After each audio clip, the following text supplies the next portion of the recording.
So we have certainly had an interesting weekend of fights. Starting off on Friday, Kade Ruotolo made his MMA debut, and I'm telling you, he is the most hyped prospect in MMA right now, or at least he should be. I mean, if you don't know Kade Ruotolo, he's 21 years old, he's an ADCC champion, and his jiu-jitsu is goddamn off the charts. I mean, this is not your grandfather's jiu-jitsu. This is not Crone Gracie pulling guard over and over again.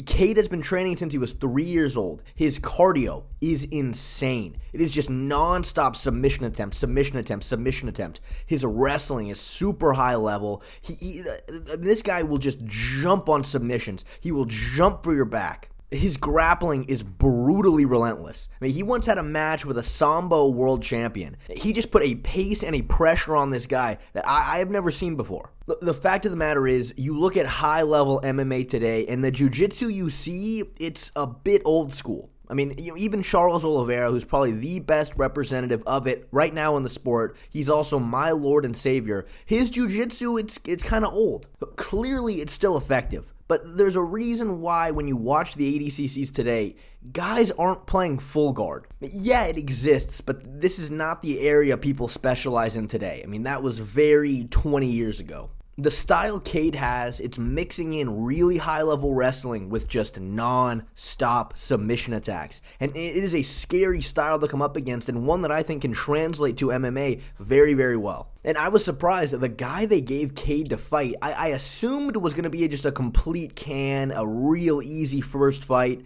But the guy, Blake Cooper, he was an NAIA championship wrestler. He's got a lot of power, a really good overhand. That it was kind of a dangerous fight for Kade. But, I think this sequence right here just kind of speaks for itself. This is that kind of relentless pressure I was talking about. I mean, with how high level Kade is at submissions, when he's putting the pressure on you like this, it's going to be really difficult to deal with. And him only being 21 years old, he has so much time to develop. The only question is now, how long is he going to stick around in jiu-jitsu? He's already an ADCC champion. If I were him, I'm going all in on MMA because I don't think you can be at the top of the sport in both of those specific disciplines, but, we'll see what he decides to do.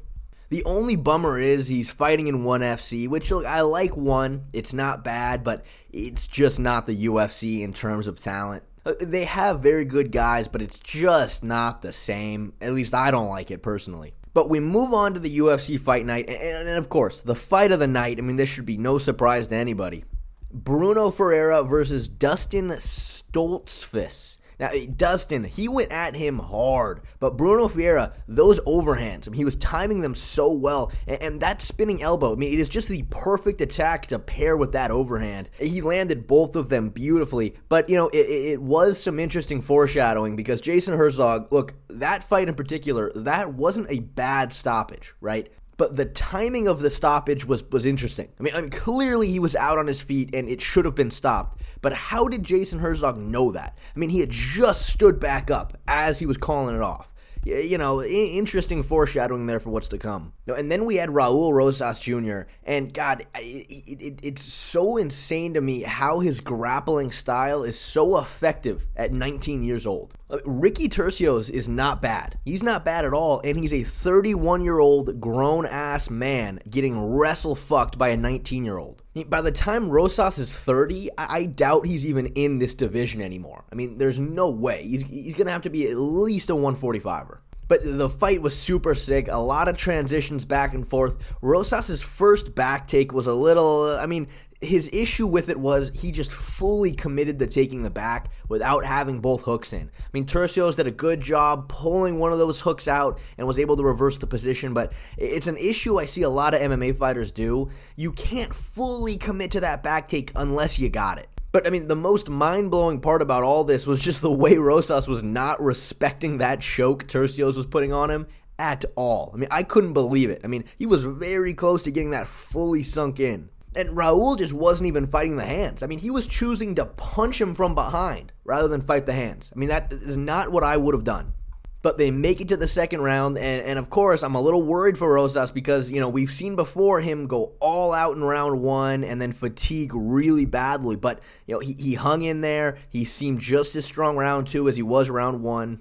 And he took him down, took his back, and he choked him. That's crazy to do at 19 years old against grown men. I mean, the only thing I'm worried about, though, is that Raul still has a lot of room to grow and mature and get better. But if he keeps winning, he's going to end up fighting really high-level guys before the age of even 25. So he needs to pick his matchups really intelligently here, because when you look at the very tip-top of the bantamweight division, I mean, those guys are fucking skilled. I mean, that gap is huge. And Raul can 100% close that gap, but he can't do it too quick. I mean, it is pivotal. He takes his time moving up. And then we got Dominick Reyes. I was so scared for Dominick. I mean, before the fight even started, I was already thinking in my head titles for the video, something along the lines of, I feel so bad for Dominick Reyes. The Dominick Reyes fight was so sad. Something, I cannot watch Dominick Reyes get knocked out again. But no. He got the knockout tonight, which was great. Good for him. I will say, though, his issue is, he's a very good athlete. He's got a lot of power, but he himself is pretty hittable, and we saw him get tagged, a few times last night.